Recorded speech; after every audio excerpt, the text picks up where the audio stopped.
नमस्कार, मी राहुल कुलकर्णी. गेली 7 दिवस मी सांगतो आहे महाराष्ट्राला, की कुठेही भारतीय जनता पार्टी आणि शिवसेना आणि कुठेही महाविकास आघाडी एकत्रित येणार नाही. म्हणजे महायुतीतले हे घटक पक्ष येणारच नाही.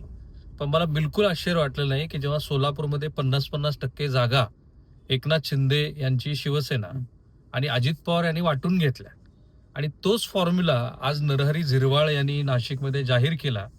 तेव्हा लक्षात आलं, की महायुतीतले खरे असे पक्ष की ज्यांची सर्वार्थाने गोची भारतीय जनता पार्टीने केली आहे असं त्यांना वाटतंय, ते पक्ष एकत्रित येण्याची प्रक्रिया सुरू झाली. पुण्यामध्ये पण ते झालं. मगाशी रवींद्र धंगेकर हे श्री अजित पवार यांच्या भेटीला गेले आणि आता असं कळतं आहे की त्यांचा जो काही निरोप आहे तो ते नीलम गोरे यांच्याकडे घेऊन गेलेत. परवा मी एकनाथ शिंदे यांच्या गटामध्ये थोडी चौकशी केली की बाबा काय चाललंय तुमचं. पनवेलमध्ये भारतीय जनता पार्टीनं त्यांना किती जागा ऑफर कराव्या? एक. नवी मुंबईमध्ये भारतीय जनता पार्टीने त्यांना किती जागा ऑफर कराव्या? 12. पुण्यामध्ये सुरुवातच त्यांनी 16 पासून केली आणि मुंबईमध्ये ज्याची खूप चर्चा झाली आणि एकनाथ शिंदेना 100 वगैरे जागा, सब झूट आहे.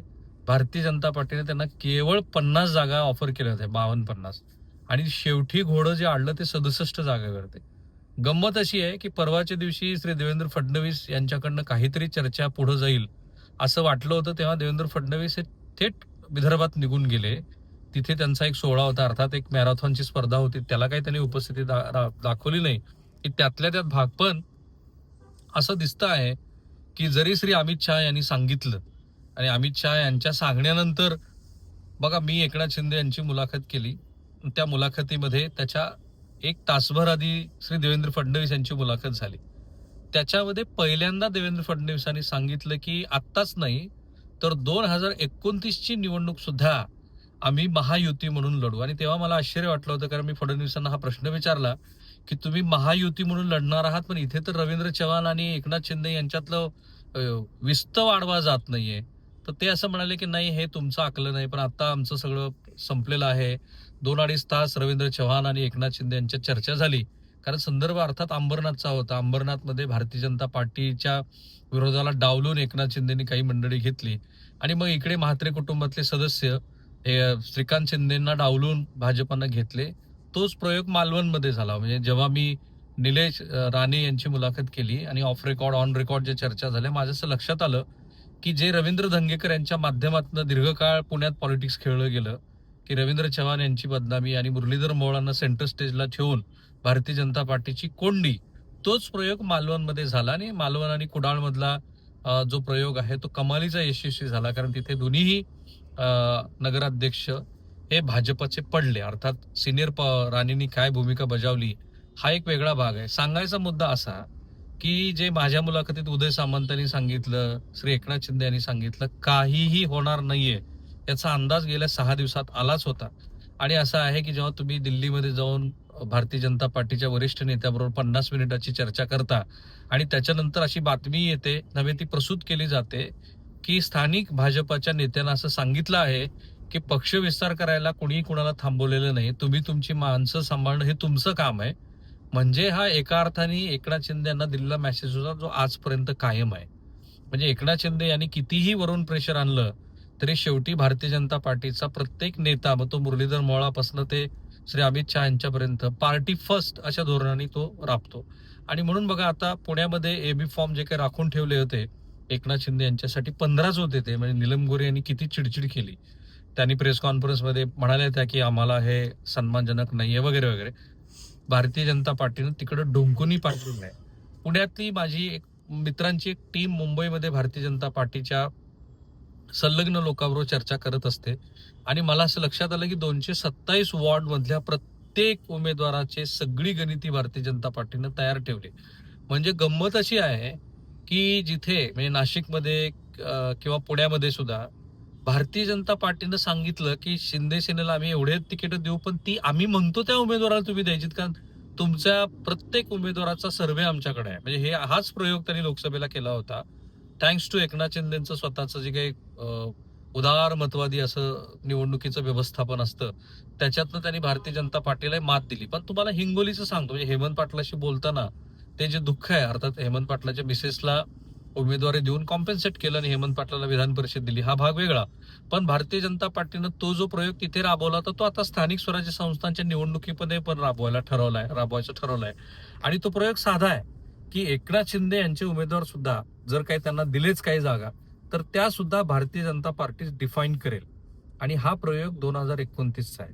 म्हणजे मी भारतीय जनता पार्टीच्या राजकारणाबद्दल एकनाथ शिंदे गटातल्या मंडळींशी बोलतो त्यावेळेला काय जाणवतं मला, कमालीचा अविश्वास.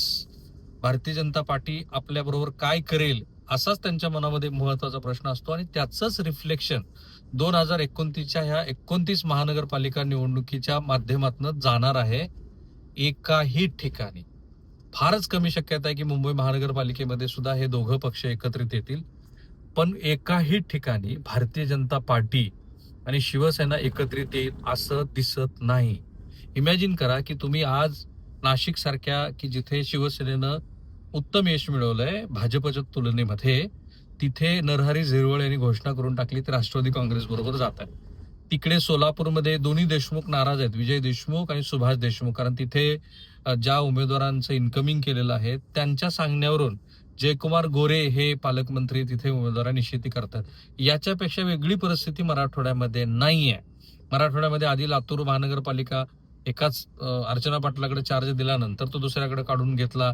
तिथं काँग्रेस पक्षाला मोठा सेटबॅक बसवण्याचा प्रयत्न आहे. पण ह्या सगळ्या प्रोसेसमध्ये जिथे मराठवाड्यामध्ये परभणी घ्या किंवा छत्रपती संभाजीनगर घ्या की जिथे शिवसेनेचं अस्तित्व आहे, ज्याला हिंदीत वजूद आपण उर्दूमध्ये, त्या वजूदला सुद्धा भारतीय जनता पार्टीनं शून्य किंमत दिलेली आहे. मला असं दिसतं आहे की स्थानिक स्वराज्य संस्थांच्या निवडणुकीत कमालीचा विश्वास तर आहेच सगळ्याच राजकीय पक्षांचा एकमेकावरती, परंतु आत्ता असं दिसतं आहे की एकतर स्पर्धा मोठी आहे, 9 वर्ष 7 वर्षानंतर ह्या निवडणुका होत आहेत. त्यामुळं कार्यकर्त्यांचा रोष मिटवण्यासाठी अनेक वेळेला नेत्यांची इच्छा असून सुद्धा, आणि भाजपची तर किती इच्छा आहे शिंदेला बरोबर घेणे, शिंदेला, हा माझ्या मनातला नेहमीचाच प्रश्न आहे. तर दिसतं असं आहे की जे मी म्हणतोय, ज्याची सुरुवात मी केली, की कुठेही महायुती किंवा महाविकास आघाडी एकत्रितपणे लढण्याची शक्यता फार कमी आहे.